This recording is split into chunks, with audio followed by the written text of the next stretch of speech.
All right, so our first style is done, and we went ahead and brushed that out, and again, just started to piece together that initial foundation that we had, putting all the pins in there, holding that back as that fin, right? So we're back to this.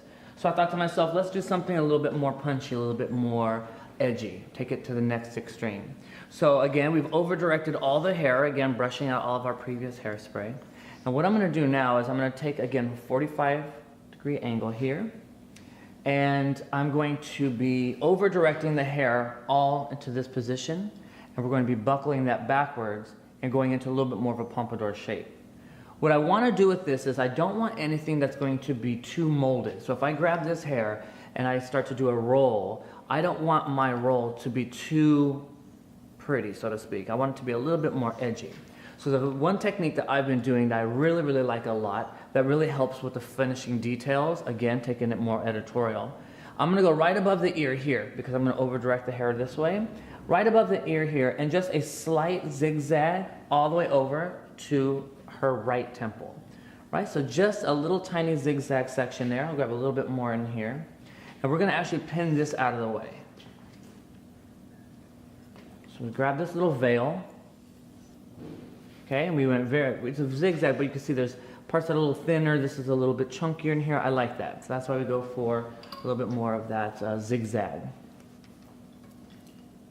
And we're gonna carefully pin this right behind the ear. Okay, then we're going to go back to this top section, and I am going to grab just a small section here, and in my head I'm already visualizing that this roll that I'm going to create is going to come forward and then back.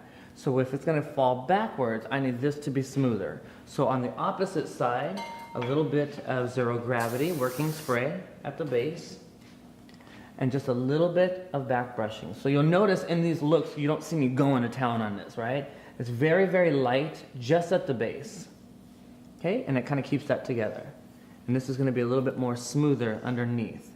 So see how that, just that right there, it kind of has a little bit more structure in there? And we're gonna continue, and we're gonna do half of the head, half of the top of the head, in that manner. Okay, so the next section, bring this down. I'm going to do just a little bit of back brushing right at the base, just to create that little bit of static there, that little bit of texture in there that will hold this shape. Next section, and we're going to go just to probably about, like I said, like half of this top section. We'll do like that. Right here at the base. And this just locks everything in and keeps it together. We want one nice solid form that we're going to be creating. So that will help keep everything together. So we're at the halfway point here. So what I want to do now is, again, visualize in my head how this is going to work. This hair is going to be over-directed forward and then roll back. Therefore, this is going to be seen. So I'm going to reverse my back brushing technique, grab the next section here, and this time we'll do just a little back brushing at the base, pulling out, and smoothing this top out now. Again, this is really, really nice too. You can really see the dual texture in there.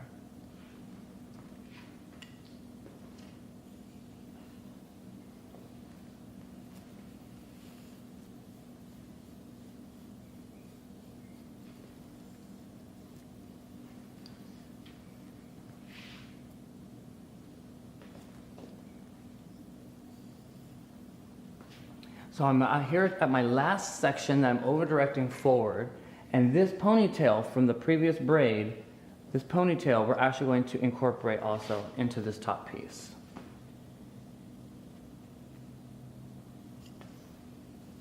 Forward, a little back brushing at the base, and then smooth that top out.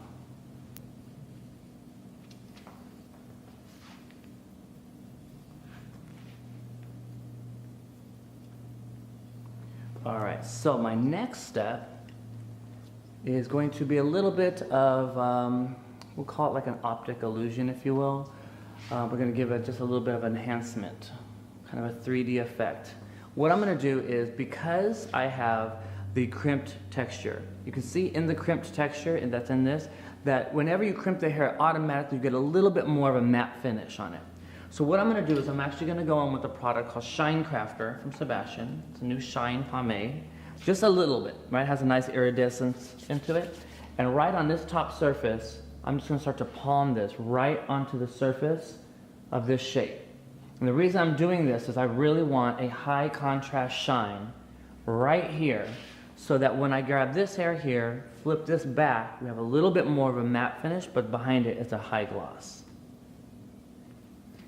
All these like little tiny notes and things, these are what, again, turn this into editorial styling.